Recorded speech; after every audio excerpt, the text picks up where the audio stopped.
when I was working at the financial institution, I eventually got my MLO license there. And then I started learning about mortgage loans. And it wasn't until then, years after leaving the Army, that I finally learned how to use my VA loan. From working. From working. As soon as I started learning all this stuff, I was like, hold on, like, why don't they have classes on this? Like, on base, or like, why did I learn all these other things? I never even knew that I could do this. I ended up buying my first house like a month after learning because I knew how.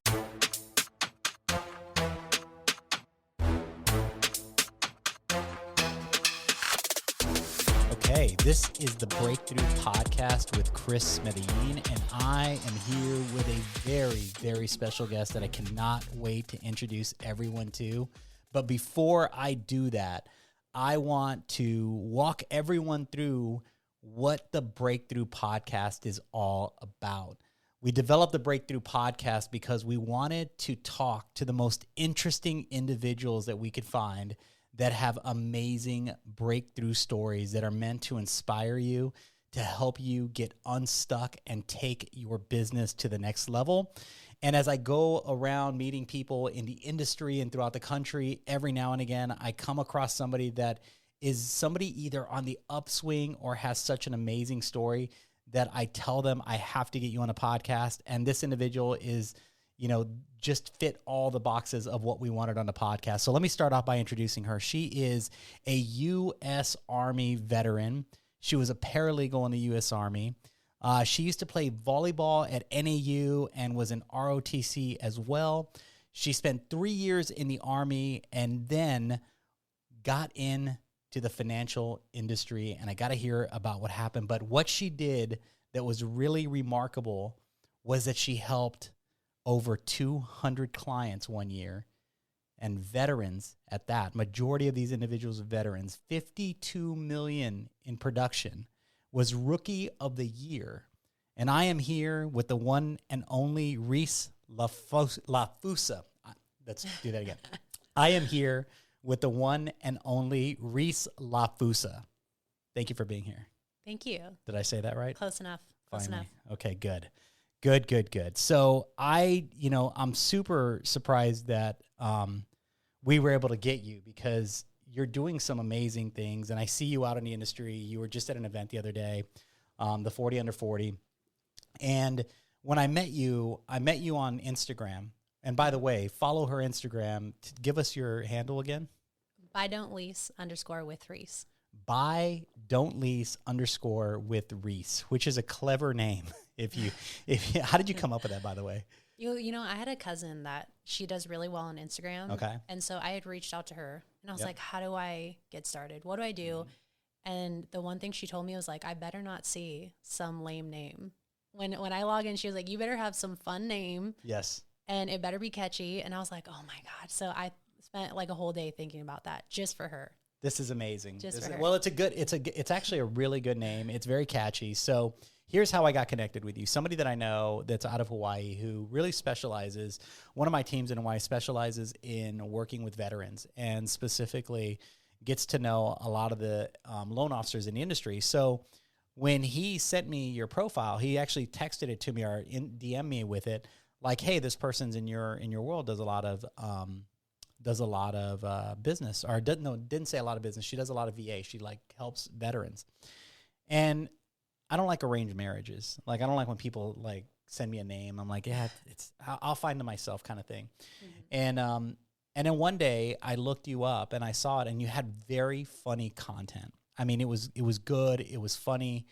And then I was like, she's in my backyard. And how do I not know her? Cause I know everyone. And I'm like, how do I not know this loan officer? And so I looked up your numbers and I was like, she did 50 million, over 50 million. I don't know who she is. So I was like, I got to meet her. So I DM'd you.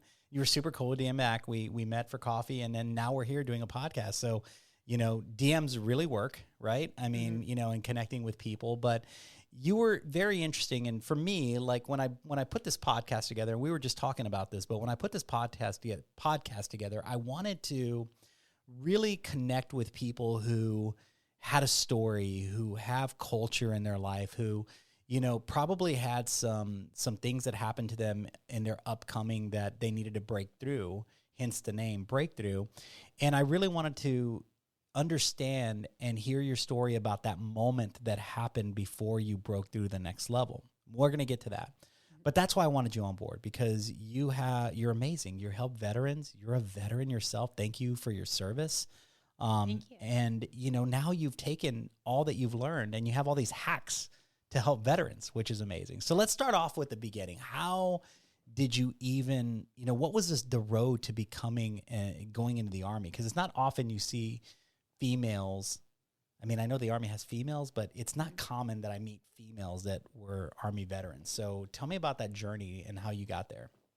Yeah, so I never even thought that I would be in the Army. I mean, when I was growing up, I would hear about people joining and veterans, and the recruiters, they visit your school, and I was like, that sounds not fun. Yeah. And they're super good. I mean, they're actually really good, because you don't want to talk to them. You don't want to get eye contact. Yeah. Because they'll if you talk to them, they'll get you into the Army. Yeah. They're good.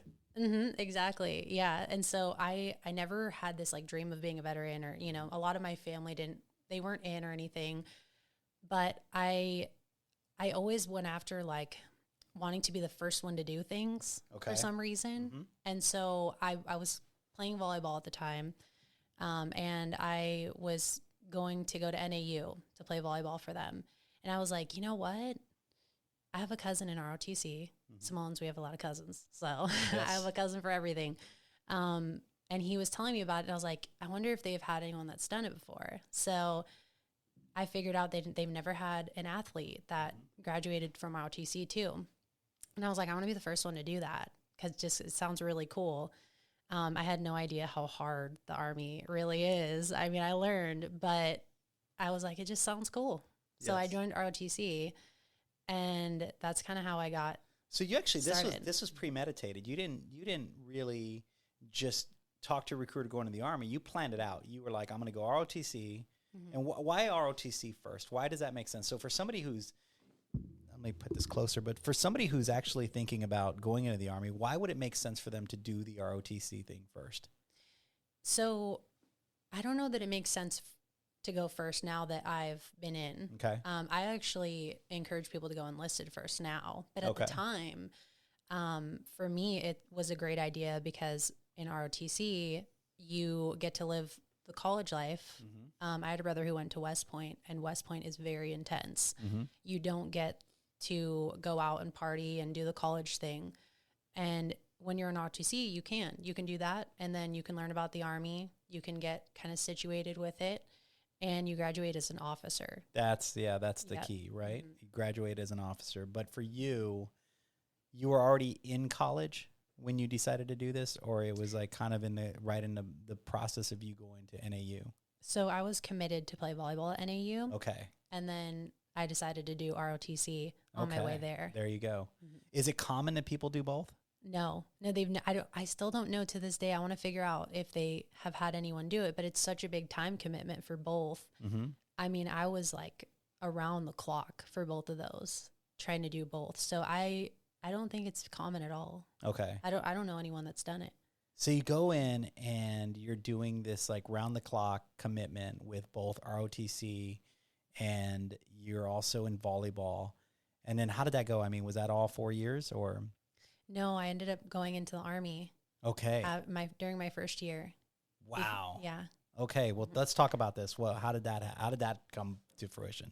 So I was playing volleyball, doing ROTC, having fun in college. And then one day what was the name for him? The person that's in charge of ROTC, he came to me and he's like, listen, I'm sorry, but you probably aren't going to be able to continue in the program because you have this huge tattoo on your leg.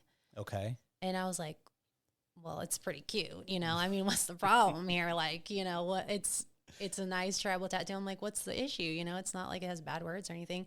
And he was like, well, the Army came out with this new regulation where if you have tattoos below your elbows or below your knees, you are not going to be able to join after a certain point. And so. Is that still a thing today? No. They had a new regulation where they it's not a thing anymore. That's okay, why so yes. that's why I joined. And then the crazy part is after I got out, it wasn't even a changed. thing. Yeah, it wasn't even a thing anymore. But do you think that was the right path? I mean, do you think things happen for a reason? I mean, like, do you think that you going 1 year, getting at least a college experience, and then going to the Army was the right thing, or do you wish you would have spent, do you regret not spending the 4 years there? I don't know. I think about it all the time, but I try not to regret things. Mm-hmm. I think it was great for me and where I'm at now, but I think I did grow up really, really fast in the Army. Yeah, I bet. Tell me about that. Like, what was different about college? I mean, there's so many obvious things, right? But you immediately go from this burst of freedom in college, and you're young, right? So it's like the first time you're living on your own, to now spending 1 year there and then flipping the script and now being put in a almost like the craziest social experiment you'll ever go through, to be broken down, right? Like that's the idea, is break you down in basic training. So what was that like for you? For me, I went in the summertime. Okay. And so there was actually a lot of other teenagers. Where did you go, if you don't mind me asking? I forget. Fort Jackson. Fort Jackson, okay. Yeah, South Carolina. So the beginning part was nice because there was teenagers that were going there during their summer break. You can join while you're in high school. Okay. So I had a lot of other people that were the same age as me at first. And then when I got to my first duty station, it was like there was no more teenagers. Everyone was like a real adult with kids and family. And I just felt like it was so hard to relate sometimes because I was at such a different place in my life than some of the other soldiers that were there. And it was hard. Oh, I bet. Yeah. I bet. I mean, does being female in the Army come into play for you at this time, or you never really had to experience anything like any, disparate treatment or any sort of treatment that was happening to you because you were female? I don't want to take away from some of the things that have happened to females in the Army. I know that there is definitely some treatment that some others have gone through that I've heard about with some of my friends. But for me personally, I don't know. I just never experienced anything like that. Exactly. I don't think it's not there, but I think I was just fortunate. I never had anything like that. And my whole team was great. Like everybody that I worked with, they were really respectful, and I never had to deal with anybody talking down to me because I was a female. And I think maybe it had to do with being in the legal world. Okay. Yeah, that's probably true, right? Yeah. That's one person not to mess with, is somebody who has a legal background in the Army. Yeah, that would be wise. But no, I think that, I'm curious about it because it's such a crazy place to find yourself in. Now you're like an adult. You've gone, if you think about what was a time period from leaving college to now being in this weird, atmosphere where you're now 100% surrounded by adult people and you're completely out of your element. What was a month span for that? I had to go in right away. Mm-hmm. So it was like, I think I gave myself 2 weeks. Yeah. And I was like, put me on the first flight. Why? Because you wanted to get it out of the way. You didn't want the anticipation of it. You were just like, let's go. Yeah. I was like, let's just do it. Okay. Let's go. And let's start now. And so I got put on the first flight to basic. And so I just went home, visited my family, and then I left. How did your family feel about it? At first, my parents, they didn't want to sign the papers. Because they had to commit, right? Yeah, I was 17 at the time. And my parents didn't want to sign the papers. Mm-hmm. But then eventually they were like, well, this is going to be good for you. I think in the long run, it's going to be good. Yeah. So then they ended up getting behind me to support it. But wow, so that's so crazy. So you're there, you're like months, right? Like it's literally months before you wake up and you're like, I'm an adult in with a kid's mind, right? I mean, like in essentially. And so you do 3 years that way. Did you stay in the same place? Did you bounce around? What was that like? I bounced around a little bit in Texas. So I was at Fort Hood, and then I went to Fort Sam for a little bit. Okay. But I was able to stay in Texas. You were able to stay in Texas. Did you like Texas? I liked it. Not better than Arizona. So I should have said that. You're actually we're doing this live right now from our studio in Gilbert, Arizona, and your office is based out of in Mesa, right? Mm-hmm. Yeah, in Mesa. And so it's funny because I'm actually from Texas, and I used to go door to door selling at Fort Sam, and so I know the area really well. Yeah, so and then my brother was stationed at Fort Hood, so I know Fort Hood as well. So yes, I'm very familiar with the area. I lived in Austin as well, so like you were really close to Austin. Did you get to go to Austin quite a bit? Yeah. I went to Austin a lot, and then I ended up moving back to Dallas at one point. Mm-hmm. So then how did you, and I don't know if I'm going to go through it, but we'll kind of follow me on this because I do want to get to your breakthrough story. And, we haven't even talked about that. But then you get out of the Army, your time is up, and you get to transition out of the Army. And transitioning out of the Army is tough for a lot of people. And I have a lot of friends. I got family who've been in the Army, and they have the hardest time transitioning out. And I don't know if it's because what it is about you, but you just seem to like seamlessly get out and go into a financial job where you figured out how to now go help, hundreds of veterans with these secret hacks that with the program that's given for veterans. So let's talk about that. What was that transition like? From the Army to your next job in loans, in lending. So I kind of fell into it. And it was kind of an accident for me.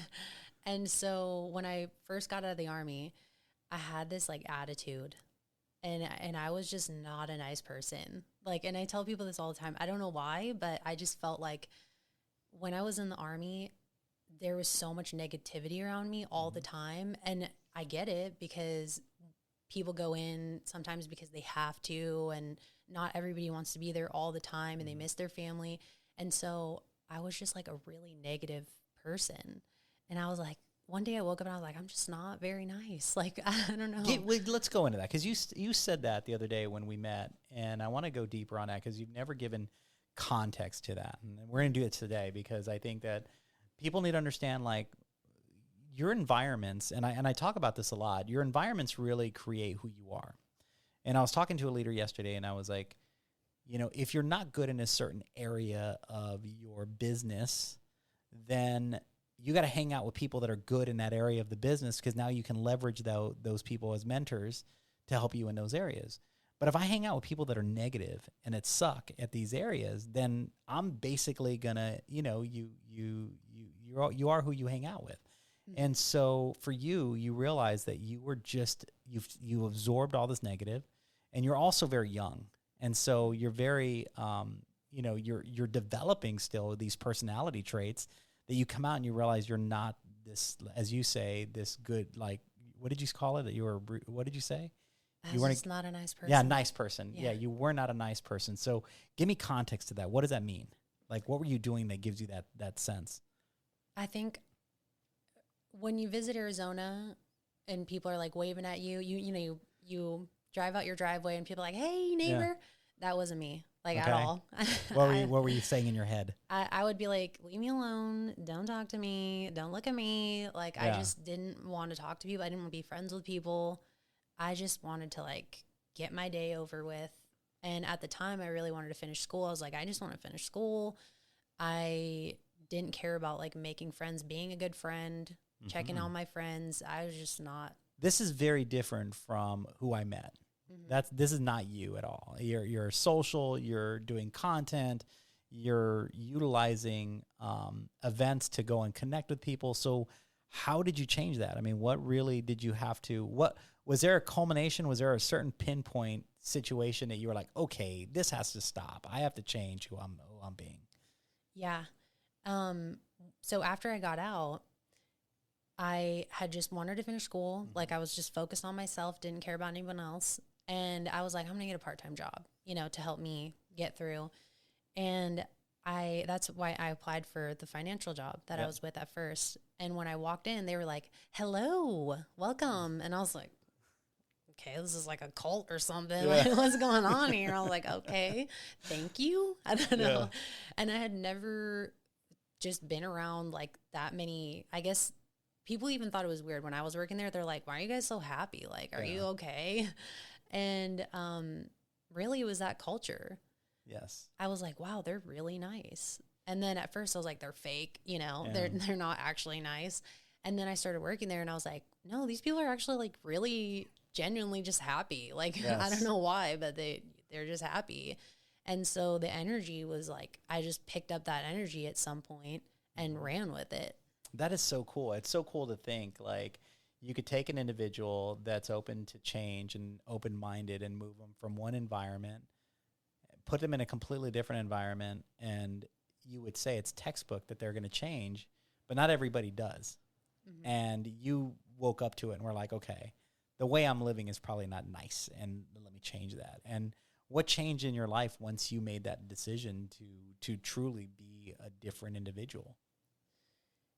I think the people that I would attract. Mm-hmm. And when I was in the Army, it was like, you would wake up in the morning and everyone would be like, this sucks. Like, I hate it here. Mm-hmm. And then I would just mimic that because, you know, I don't want to be the weird one that's like, hey, that's so it's funny. Okay, guys. You know, it's going to be a good day. And so I would just be along with them like, yeah, this really sucks, you know, and I would just keep going and let them have that energy. But then when I was the first person to be nice or to bring that energy to a conversation, it would just completely change the way that people would talk with me. And I just noticed, like, when I was nice, other people were nice. Yes. And other people were happy when I was happy. So that's a pretty self-aware thing to go through.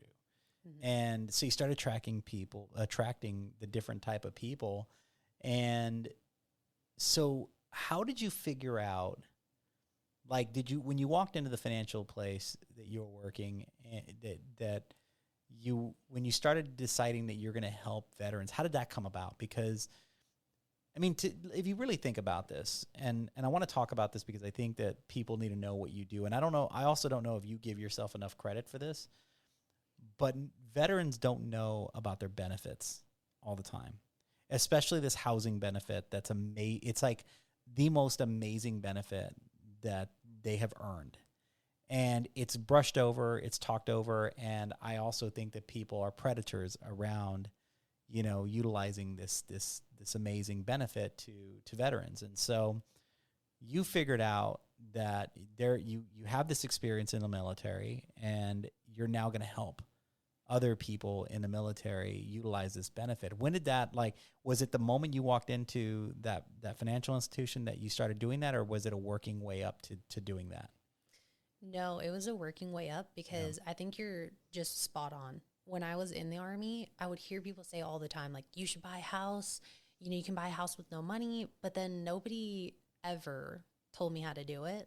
And so I knew I could buy a house, but I was like, you know, I don't really know where to start. Mm-hmm. And when I was working at the financial institution, I eventually got my MLO license there. And then I started learning about mortgage loans. And it wasn't until then, years after leaving the Army, that I finally learned how to use my VA loan. From working.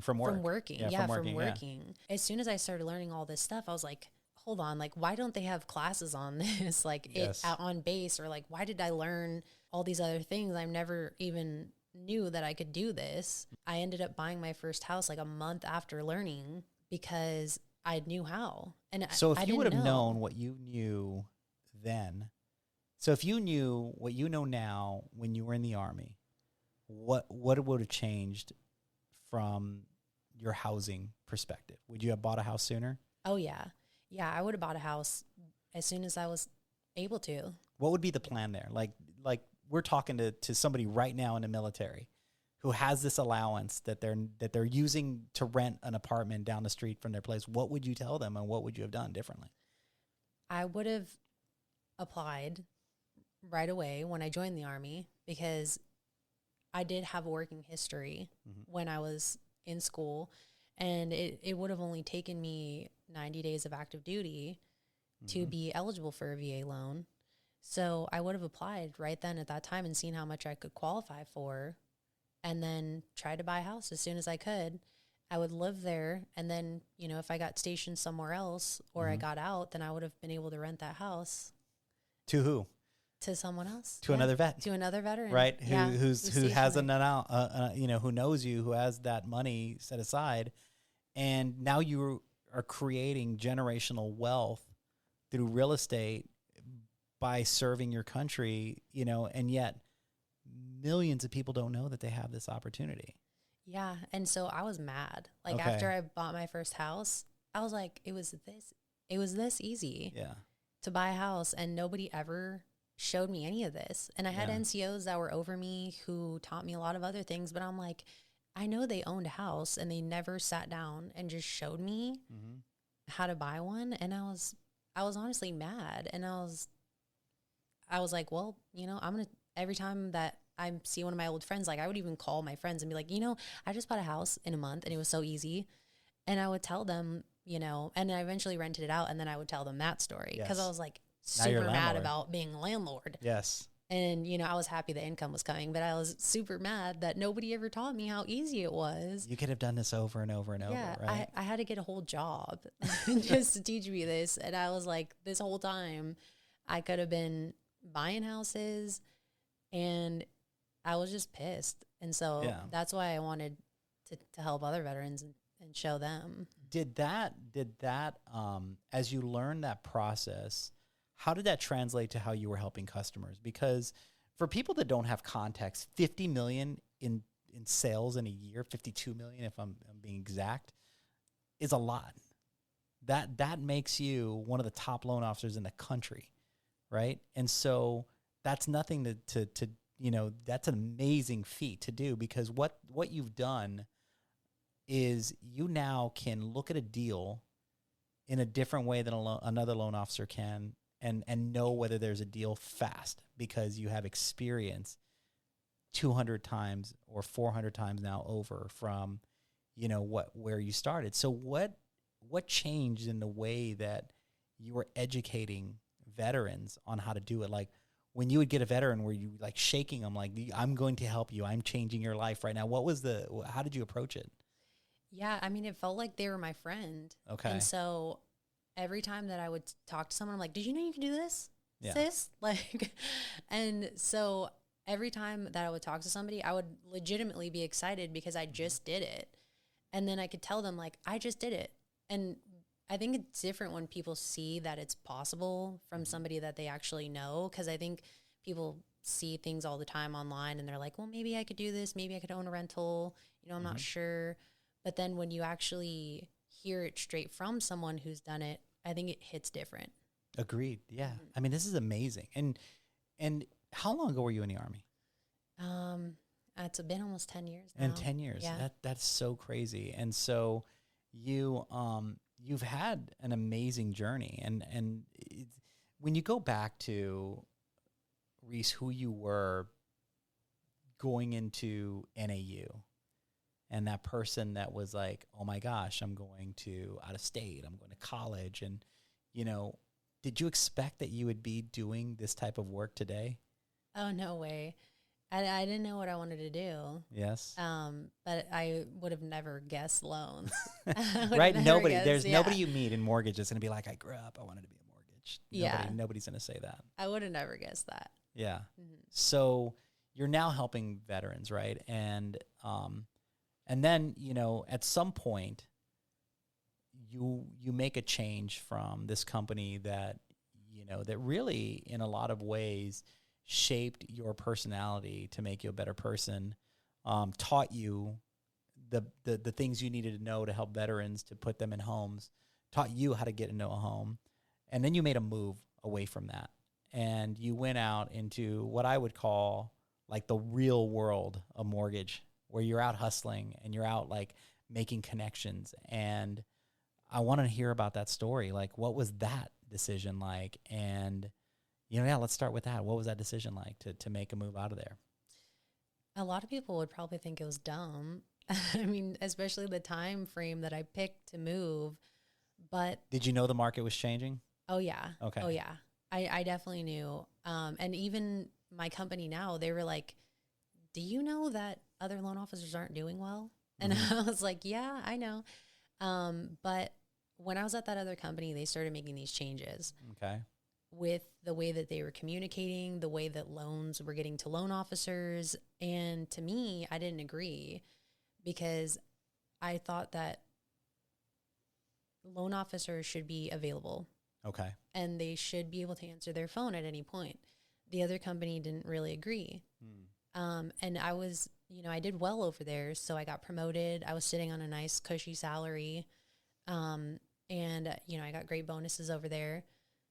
And so when I thought about moving, everybody's like, are you dumb? Like, why would you leave you're doing well and you're making good money over here. But for me, it was more about the fact that I have to be able to sleep at night and be behind what is happening with my job. And so I just felt like I wanted to be able to make more decisions.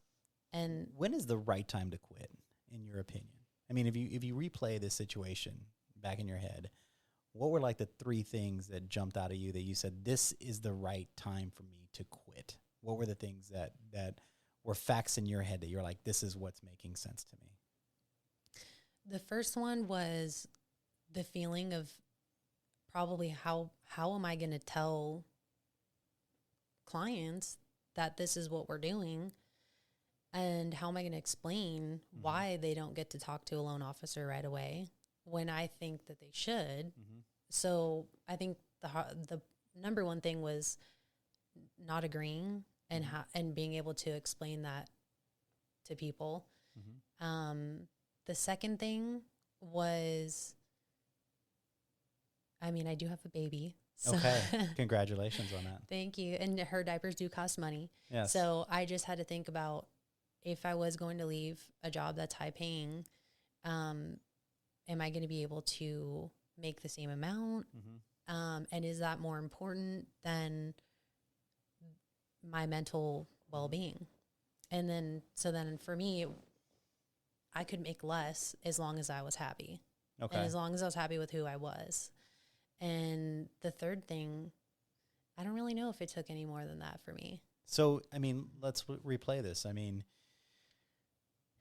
When you're not in alignment anymore with the company you're with, and the decision making that's there, then it's time to really do a gut check. And at that point it was, can I financially make this work? And, am I going to be happier? So fast forward to, how long have you been away from that other company? Just a little bit over a month. Wow. So this is your first 30 days outside of it. So let's hear it. What is this like? It's been amazing. Yeah. Everything that I say to people, I can stand behind 100%. And I know it takes time to come over and start closing deals on this side. But for me, at least I can sleep at night and at least I can, I'd rather make, even if I was going to make less money at first, it's worth it to me. Yeah, I agree. To be able to make my own decisions and make sure that I'm being truthful with everything. Well, you went from, it's such an amazing social, experiment with you, because you went from a lot of institutionalized, atmospheres from college to an institutionalized, the Army, which is probably the most institutionalized that you could think of. And then you went to a financial institution heavily regulated. And then you just flipped the switch and went out on your own, which is basically, you're an entrepreneur. You're making what you can go out and find. And so I want to give you a platform, because I do feel like you're doing the right things. I think if anybody knows the secret hacks to VA deals, it would be you, because you've done so many of them that you know the ins and outs of it. So would you say you're an expert at that product? Oh, yeah. If I had to pick one thing that I was an expert in, it would definitely be that. Yes. So give me 3 things that most people don't know about VAs that you know. 3? Oh, man. Got to go down the list. You gave me one earlier. That was really good. So one of them is that a lot of people think that you have to have an honorable discharge. People make mistakes. I'm not here to judge. Yep. And so sometimes people, they get out for one mistake in the Army. and they think that they lose all their benefits. Now you lose some of them, but VA loan is one that you might be able to keep. Mm-hmm. And so you just have to get that reviewed. I hear that all the time on videos and with people that have made one mistake and now they're just like a way better person. Yes. But let me jump in there because I do think that I know a few people who have been honorably discharged or dishonorably discharged. That's what it's called, dishonorably? Is it actually dishonorable discharge? There's a few different ones. Yeah, right? Yeah. So what are they? It's dishonorable? So the most common one that's not honorable is general under honorable discharge. Okay. It takes a lot to get dishonorable, like a lot. Yeah, I know a guy who just left. Like he was in basic training and just like left. Like just climbed the fence and left. Oh my He was like, God. I'm out of here or whatever he did. He just left and he didn't go back. He was like, I'm done. Wow. So there was that guy. And then, but what I will say that comes, because he's probably like the worst, situation, just went AWOL. But what I will tell you is, I think that there's shame that comes with that because you didn't complete something. I think there's an internal shame that I think that's more it than anything. So there's an education that comes along with it that even though you may be walking around with this, there's still options. You still earn this benefit. And so how do you know if you've earned the benefit? And I think that it speaks huge volumes that they still give the benefit to some people. So if there is shame, I mean, if you're eligible for the benefit, there's a reason. Yeah. That's it, right? Yeah, there's a but reason. But I think that's what people need to know. And that would be very uplifting for me if the last 10 years I've been going through life feeling like, I didn't accomplish something or I did something that caused me to get out. I have another friend who got a DUI like a month before they were going to get out, and they got a dishonorable discharge over that, and wow. And so, but they still have all the benefits, but they knew that somehow. I think they had gone to war, and they'd gone to a war, and therefore, or they deployed to war, and therefore somehow they had some medical issues that had happened. So they knew that they had the benefit, but even to this day, they've never used their VA benefit because they didn't know. Oh, wow. You know what I mean? So that people need to know this. So that's a big one.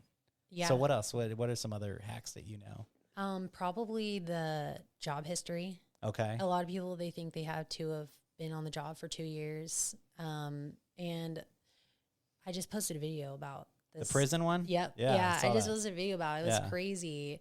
Somebody came out of prison, 11 years Yes. in jail. And, I guess jail and prison is different. 11 years in prison. And he was still able to get VA loan. So there's job gaps allowed. I mean, it just has to make sense. Like there's stay-at-home moms too.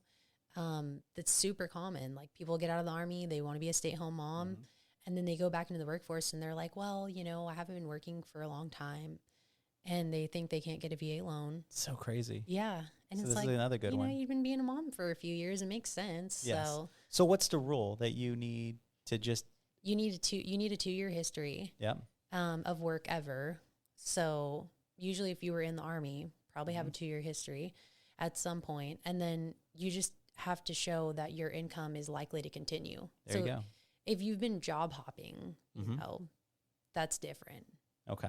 Because then it shows we don't know how long you're going to stay at that job. But if you just had a job change or you just started a new job, then that's usually okay. Okay, good.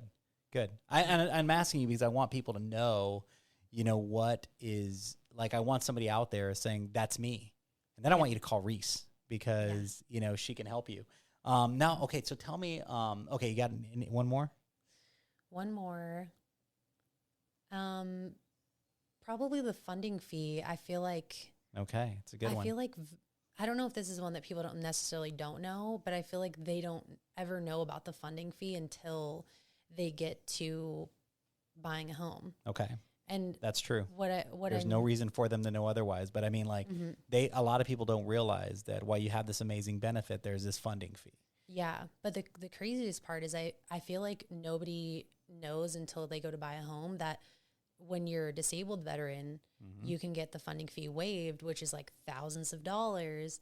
And there's people that have gone to the doctor like 1 or 2 times and they're like, well, it's not worth it to get my disability rating because, it's only $150 a month or something. And I'm like, no, it's thousands when you buy a home. So go get that VA disability rating and get that funding fee waived. So good. And I'm asking you because I'm going to chop all these up, and we're going to give you one really good clip of just those three. But I think that that's hugely important. And the reason why I think it's important is because I think that there's a lot of people who come out just as those people have shame. There's also the other side of that where people have too much pride to go and get checked. Yep. My dad for many years was like, I don't need to go. I don't need to go. And he's 100% disabled. And he believes he's getting one on them. And I'm like, no, you earned that. You're a Vietnam vet. Yeah. You have earned your right for every dollar, that you're getting. And now he's kind of changed his mind to it because his body is now, has all these signs of, the trauma that he's been through. But it's crazy to think for the longest time he was like, I had to go to, a psych exam. And, like he thought he was getting one on them. I'm like, no, this is like, you have, this That's what everyone was. They're like, oh yeah, I finally got 100%. And you're like, well, you deserved it. You deserve it. Like, it's the weirdest thing that there's this pride thing that people don't want to admit, like that they need help or that they're disabled. Right. And I guess I can understand that. I mean, if you're a war badass and, you're like, I don't want to be disabled. I don't need that, but I think the benefit outweighs the pride. And the fact that you deserve to save thousands of dollars.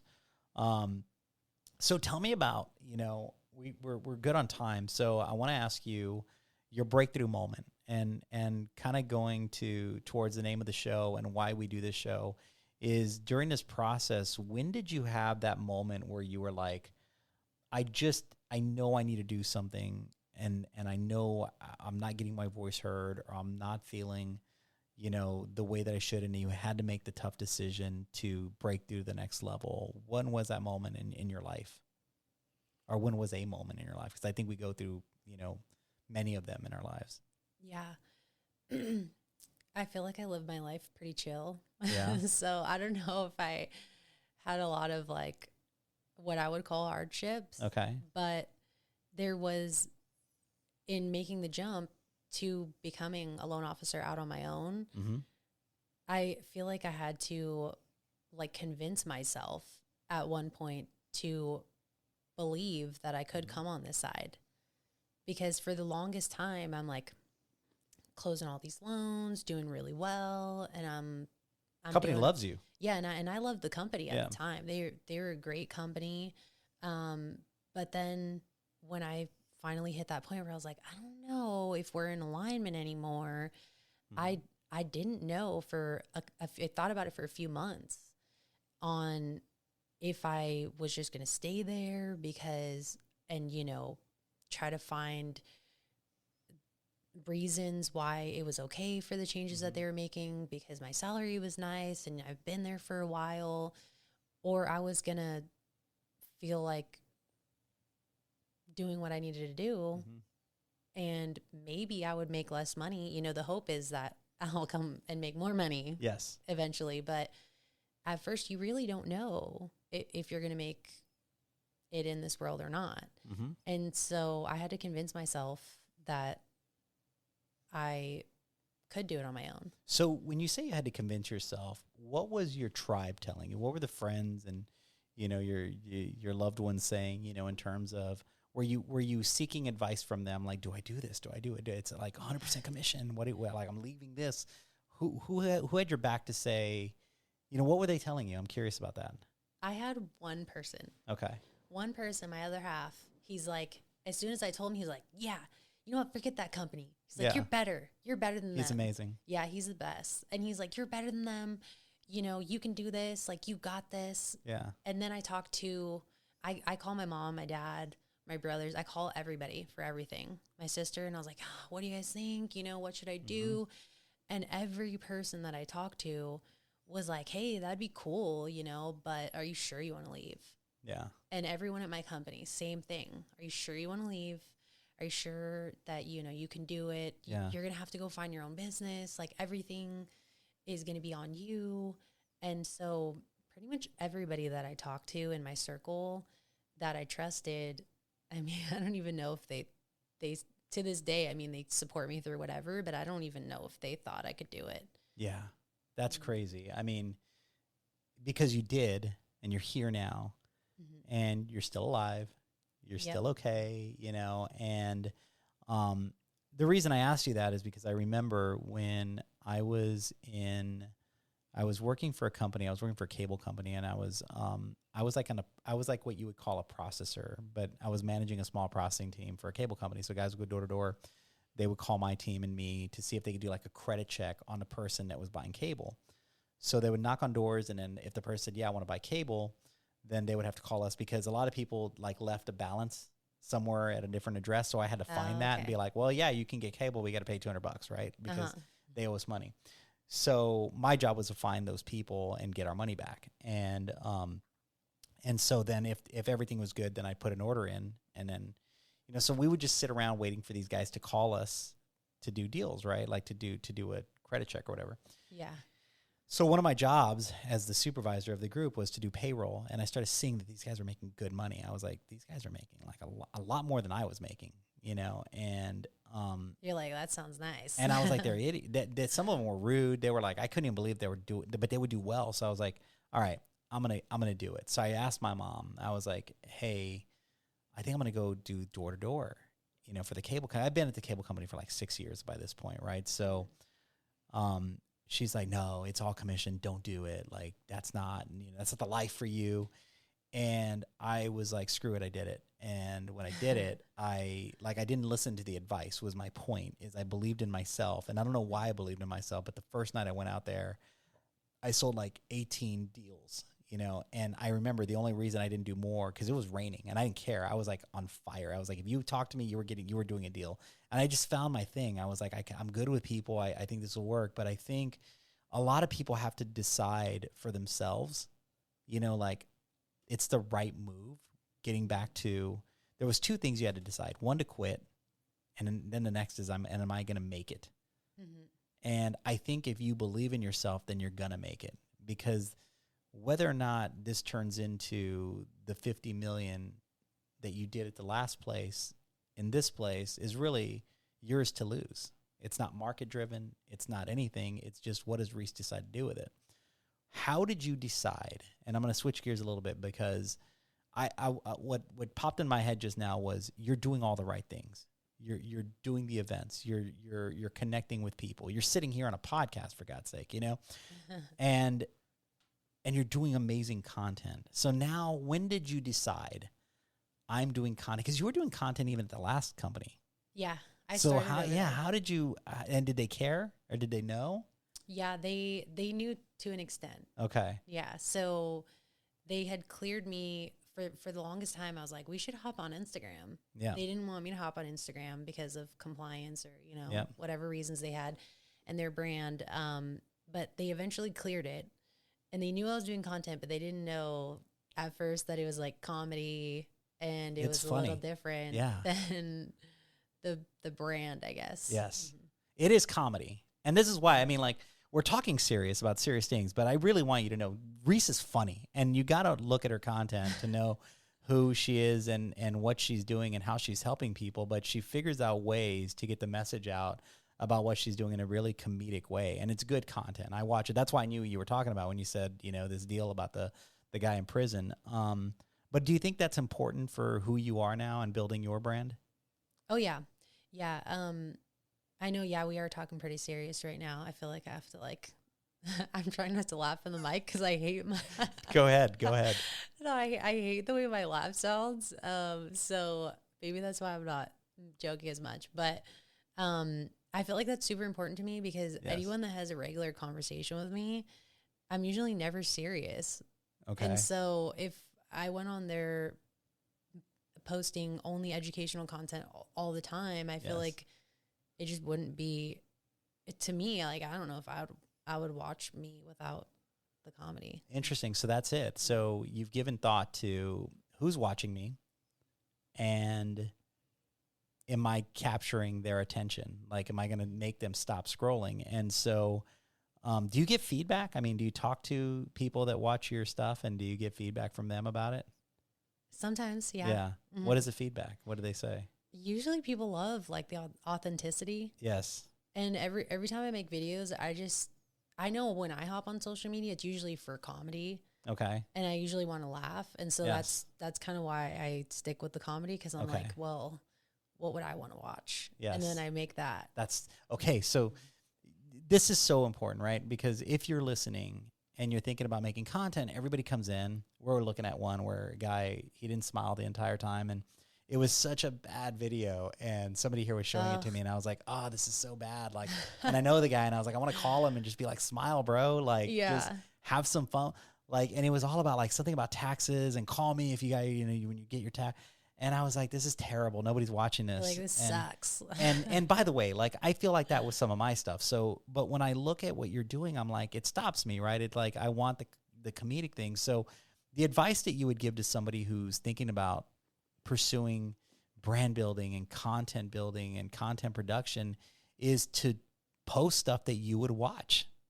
That's what I do. Yes. Because then when people watch my stuff, if they tell me they don't like it, I'm like, well, I like it. I'm like, I'll give it 2 views. Yes. So will my mom. So there you go. So how did so will my mom. That's the best. So how do you come up with what is your process? So you're going through your day, you get an idea. Like, what is something that you're about to post that you haven't posted yet that maybe you have an idea about?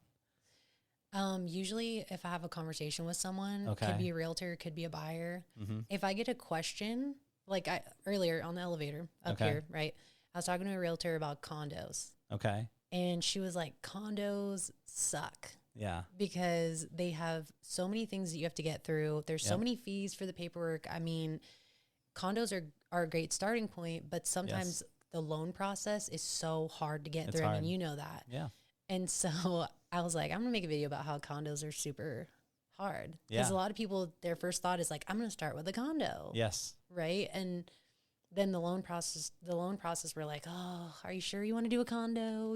What's crazy about this is what always baffles me about condos is the people that got to get you the paperwork at the condo association. Yep.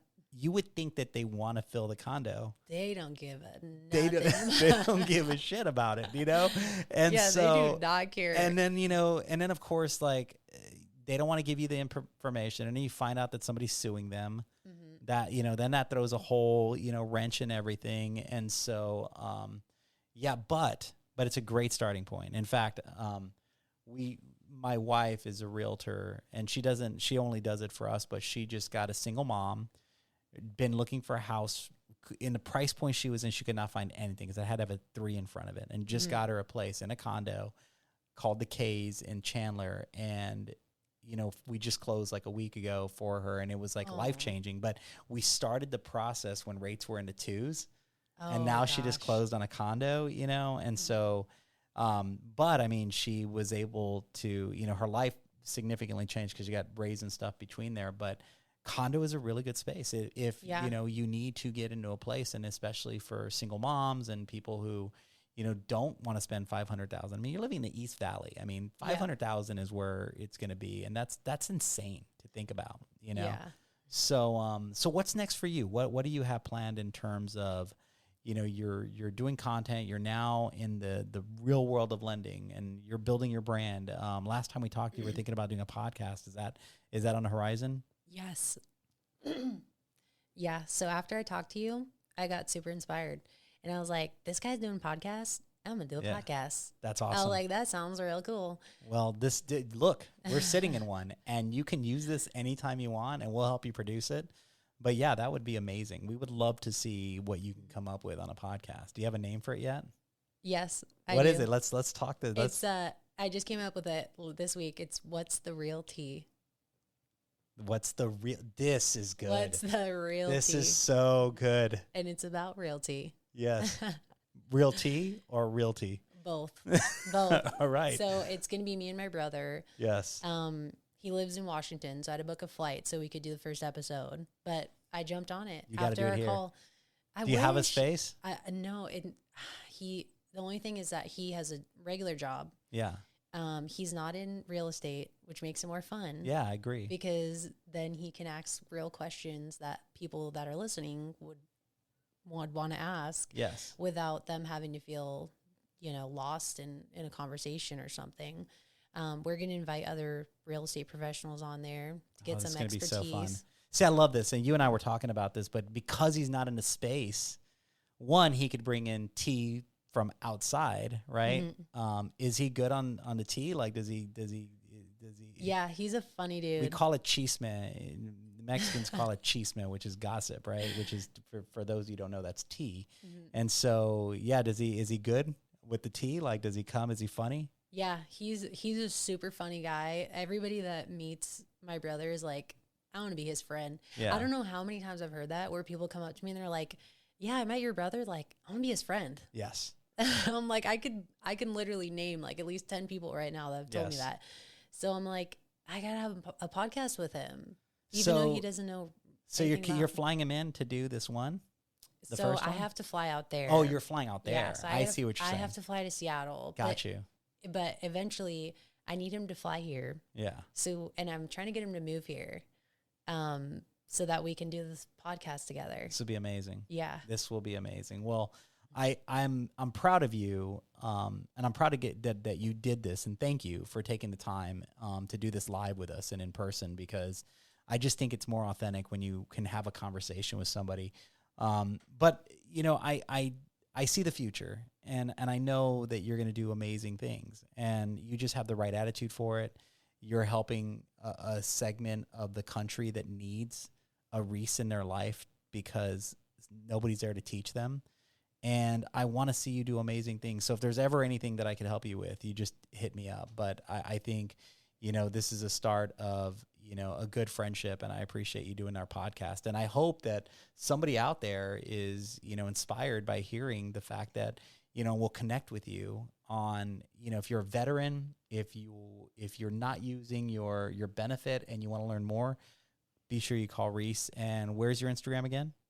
@BuyDon'tLease_with Reese. There you go.